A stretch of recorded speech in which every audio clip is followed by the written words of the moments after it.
तो कहानी के स्टार्टिंग में एक औरत को पलंग में बांध के जो है मैं भी उसके ऊपर कुछ ये तांत्रिक वाले काम करने वाले होते हैं, लेकिन उसके हाव भाव से पता लग गया था कि मैं भी उसके ऊपर कोई काले जादू टाइप की चीज़ हुआ ही नहीं है। वो चिल्लाई होती है, अपने आप को छुड़ाने की काफ़ी कोशिश कर रही होती है। चर्च में जो है काम चल रहा होता है, लेकिन दो फादर नीचे होते हैं। उनमें से एक फादर के ऊपर जो है एक चीज़ गिर जाती है, हालांकि वो तब भी जिंदा होते हैं, जो कि अजीब बात है। एंड उनके सर में जाके वो चीज़ पर लगी हुई होती है। प्रेजेंट टाइम रोम 1971। मार्गरेट डियानो, जिसको कि मैगी भी बुलाते हैं, पहली बार एक ऑर्फनेज में वो आती है। एंड यहाँ पे उसकी मुलाकात होती है फादर गैब्रियल से, सिस्टर सिल्विया से, सिस्टर एंजेलिका से भी। एंड इस ऑर्फनेज में लगभग 60 से भी ज़्यादा बच्चे होते हैं। मैगी एक लड़की से मिलती है जिसका नाम है कार्लिटा। कार्लिटा दूसरे बच्चों से अलग रहती है, अकेले ही। एंड वो कुछ ऐसे ड्राइंग्स बनाती रहती है। यहाँ पे लूका नाम का भी एक आदमी होता है जो कि ड्राइवर होता है। वैसे अपने कमरे में जब मैगी प्रेयर कर होती है तो 2 सेकंड के लिए वो एक अननोन को देखती है अपने कमरे में। एक दिन के बाद सिस्टर लूज से मिलती है मैगी। लूज की पास्ट अच्छी नहीं होती है। 16 साल की उम्र में जब उसके घर से निकाल दिया गया होता है। मैगी एक नन को देखती है जो कि अजीब तरीके से हंस रही होती है। तो लूज जो है मैगी को बार में ले जाती है। बार में ये दोनों मिलते हैं अल्फोंसो एंड पॉल से। एक्चुअली उसको पैलो कहते हैं कुछ। मैगी नशे में पी के जो है काफ़ी डांस करती है, लेकिन उसके आंखें जो है अगले दिन ही खुलती है उसके कमरे में। फादर बेनन वो मिलते हैं मैगी से। फादर बेनन जो है वो चर्च के आसपास ही होती है, एक्चुअली इस ऑर्फनेज के आसपास ही होते हैं, लेकिन वो थोड़े से दूर में होते हैं। फादर बेनन कहते हैं कि कार्लिटा नाम की जो वो लड़की है उसके आसपास जो है काली शक्ति घूमती रहती है। वो लड़की बिल्कुल भी प्योर नहीं है। तो मैगी अगले दिन जो है कार्लिटा को ढूंढती है। तो बच्चे कहते हैं कि वो किसी बेडरूम में है। एक्चुअली ये BED वाला नहीं, BAD वाला है। मैगी देखती है कि एक प्रेग्नेंट औरत का जो है वो पलंग में बांध दिया जाता है, जो कि एक इंसान बच्चे को जन्म नहीं देती, एक दानव क्रिएचर टाइप का बच्चे को जन्म देती है। हालांकि इस चीज़ को देख के वो बेहोश हो जाती है। मे भी उसकी ये विजन होगी। मैगी कार्लिटा का ड्राइंग देखती है जो जिसमें कि वो प्रेग्नेंट औरत को ही बनाई हुई होती है। एंजेलिका नाम की जो सिस्टर होती है वो बात करती थी कार्लिटा से।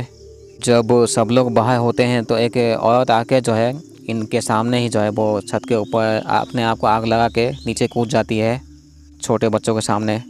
मरने से पहले वो कहती है कि इट्स ऑल फॉर यू, यानी कि ये जो है सब कुछ तुम्हारे लिए। इस हादसे के बाद जो है मैगी मिलती है फादर बेनन के रूम में।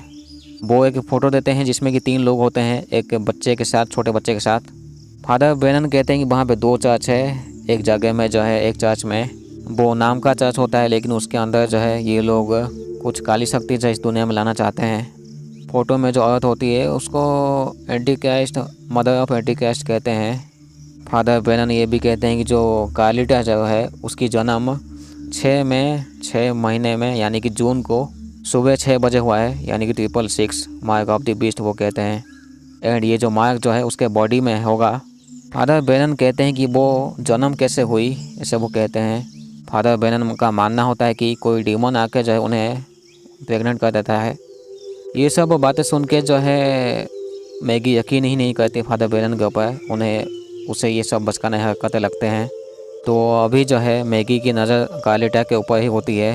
वो उसके पास्ट के बारे में जानना चाहती है। अभी वो पूछती है कुछ लोगों से, लेकिन उन लोगों को कुछ पता ही नहीं होता है उसके बारे में। कार्लिटा के साथ मैक्सिमम टाइम में एंजेलिका ही होती है, यानी कि वो फालतू में उसके पास आके बैठ जाती है। हालांकि वो कार्लिटा कुछ बोलती भी नहीं है एंजेलिका को।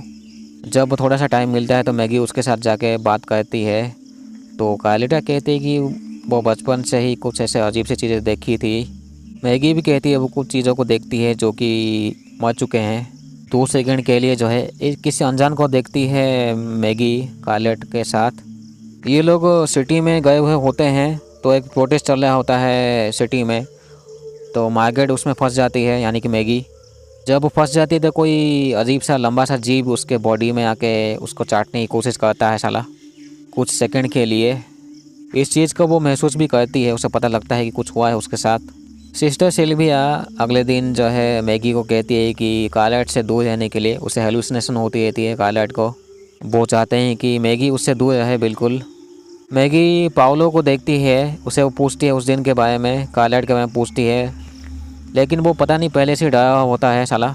रास्ते के बीच में पाओलो को एक गाड़ी टक्कर मार देती है एंड वहीं पे मर जाता है साला। अगले दिन चर्च में एक सेरेमनी होती है जिसमें कि लूज को ये लोग कुछ बनाते हैं, लेकिन उसी बीच जो है मैगी को सिस्टर सिल्विया के कमरे में एक चाबी मिलती है एंड उस चाबी का इस्तेमाल करके वो एक सीक्रेट रूम में चली जाती है।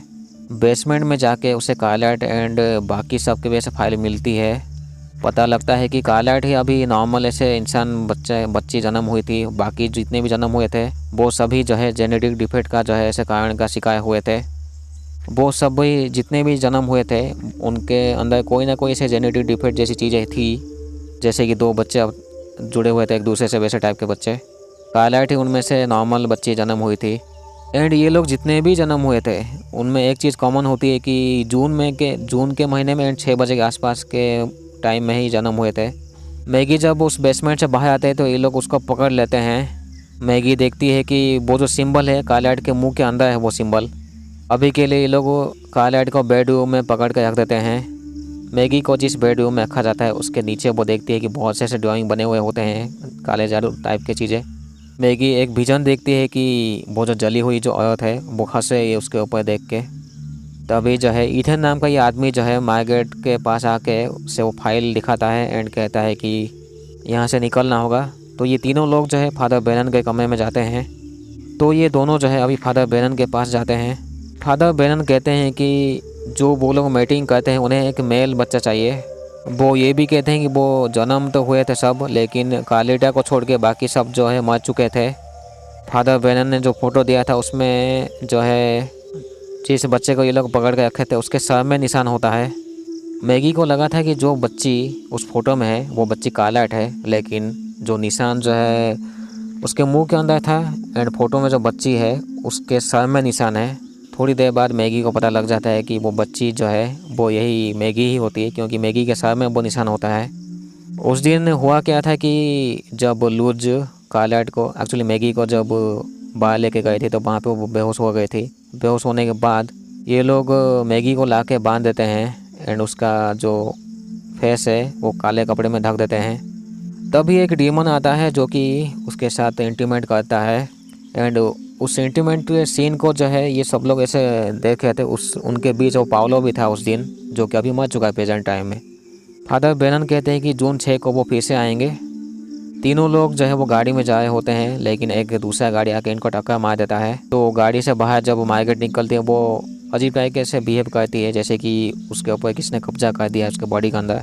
मैगी जो है प्रेजेंट टाइम में प्रेग्नेंट होती है। बाकी लोग उसे घेर लेते हैं। मैगी की आंखें जब खुलती है तो वो पलंग में बंधी हुई पाती है अपने आप को। ये लोग कुछ इंजर्ड कर देते हैं उसके बॉडी में।